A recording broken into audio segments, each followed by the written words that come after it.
Welcome to the Deep Dive. Today we're tackling something huge, a question really weighing on parents and, well, shaping young lives everywhere. Absolutely. It's about social media and the mental health of preteens, what's actually going on. Exactly. And it feels particularly urgent now, doesn't it? We're seeing these concerning trends. Yeah, rising rates of depression, anxiety, even suicide among young people. It's worrying, and there's this constant debate swirling around it. Right. Is social media causing these problems?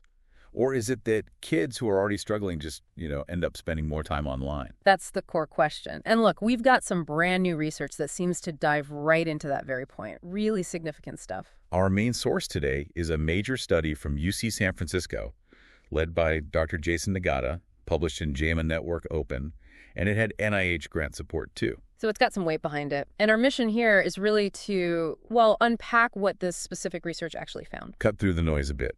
Yeah, exactly. What are the key takeaways? Why might these links exist? And, what does it all mean for you, for families, for preteens now?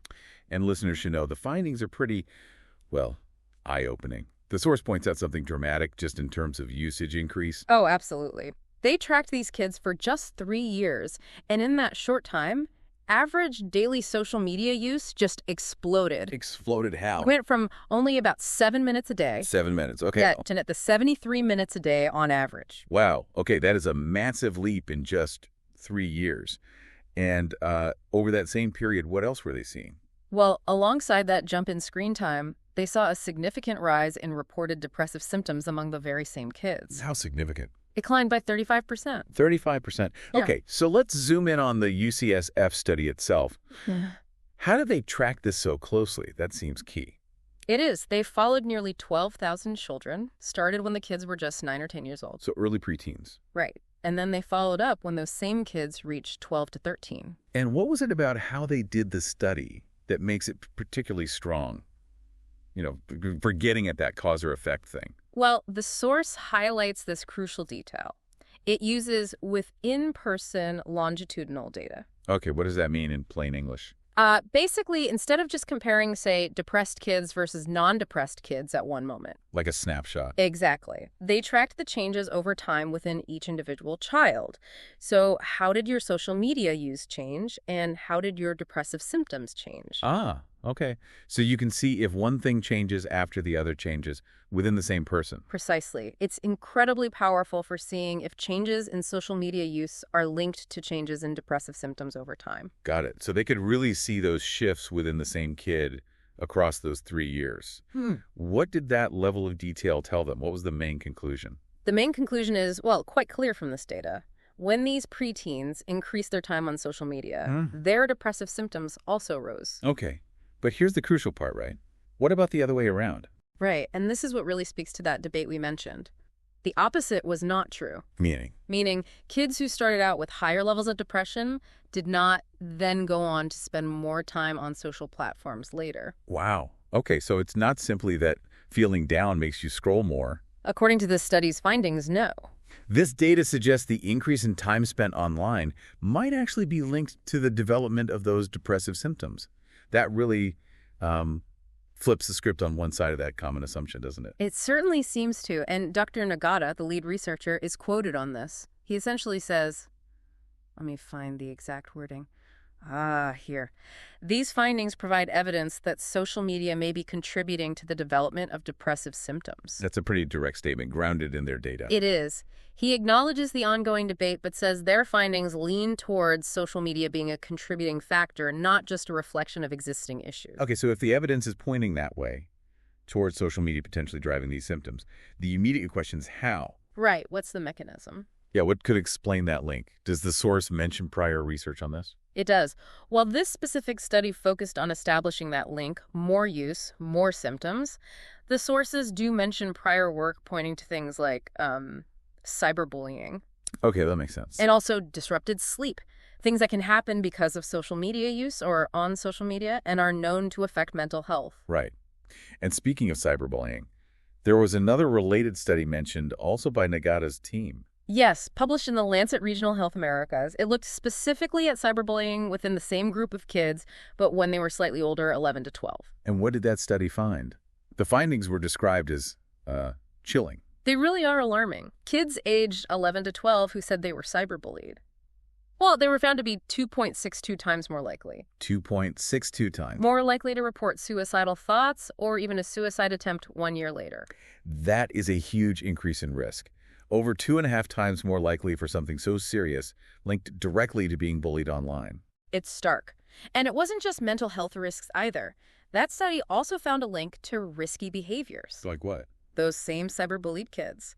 They were also 2.31 times more likely to experiment with a substance in the following year. 2.31 times for any substance. Did they break that down? They did. And the numbers get even higher for specific substances. For marijuana, it was 4.65 times more likely. Wow. For nicotine, 3.37 times. And for alcohol, 1.92 times more likely. So cyberbullying isn't just impacting mental health directly. It seems linked to this cascade of other risky behaviors, too. That's what this research suggests, yeah. It paints a pretty worrying picture of the potential fallout from cyberbullying at that vulnerable age. Okay, so putting the main study, increased use linked to depression, alongside this cyberbullying data. Yeah. It feels pretty heavy. It does. And the source acknowledges this creates a really difficult situation for families, right? Like a catch-22. Absolutely. It's a real balancing act because on one side you have this growing evidence linking social media use to depression, cyberbullying, risky behaviors. Serious stuff. Yeah. But on the other side, for preteens, for young adolescents, social media is often the main way they connect. It's where their social world is. It's their primary communication channel with friends. How do you navigate that? Pull them away from a documented risk when it's also their social lifeline. Exactly. It's incredibly tricky. So given that complex reality, what kind of guidance or maybe approaches are mentioned in the source material? What can parents or families do? Well, the American Academy of Pediatrics is mentioned. They suggest families look into their family media plan tools. Okay, tools to help create healthier habits. Yeah, designed to help structure things within the household. And Dr. Nagata himself, the researcher... It offers a perspective as a parent too, right? He does, which I think is helpful. He gets the practical side. He says, simply telling kids, get off your phone, often just doesn't work. Yeah, probably not. So what does he suggest instead? His advice, as the source shares it, is more about parents leading by example, modeling good behavior themselves. And having open, non-judgmental conversations with their kids about screen use. Talking about it, not just dictating rules. Makes sense. Less confrontation, more conversation. Right.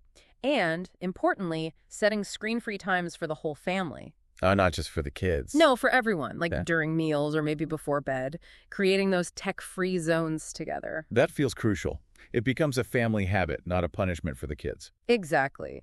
The idea is building healthier digital habits for everyone, modeling balance, and creating space for, actual offline connection. Okay.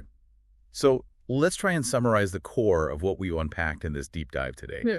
The key takeaway from this UCSF research, using that really powerful in-person data. Yeah, it seems pretty clear. The evidence points quite strongly towards increased social media use, potentially driving the development of depressive symptoms in early adolescence. Rather than just being a consequence of kids already feeling depressed. Right. And that's alongside those other documented risks from the related study, the cyberbullying link, the increased risk of suicidal thoughts, substance use. It definitely adds significant weight to the idea that the digital environment itself can impact developing brains, and not always positively. But as we said, it's tangled up in this really delicate challenge.